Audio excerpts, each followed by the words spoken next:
ছাব্বিশের ভোট গণনার প্রথম 1 ঘন্টা শেষ। এই প্রথম 1 ঘন্টার ট্রেন্ড কিন্তু কার্যত আশঙ্কায় রাখছে তৃণমূলকে। কিরকম?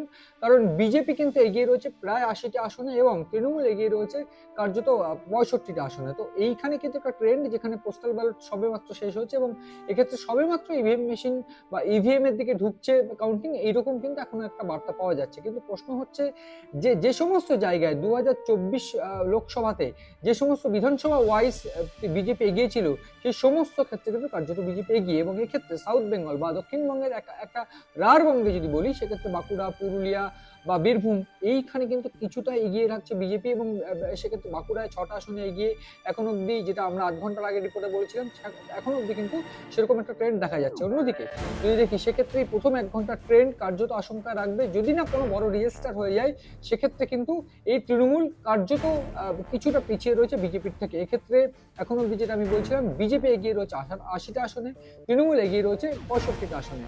এক্ষেত্রে দক্ষিণ 24 পরগনা, উত্তর 24 পরগনা জেলা, এই দুটো জায়গাতে কিন্তু কিছুটা হলেও তৃণমূল 3টে আসনে এবং দক্ষিণ 24 পরগনা তৃণমূল কিন্তু 3টে আসনে এগিয়ে।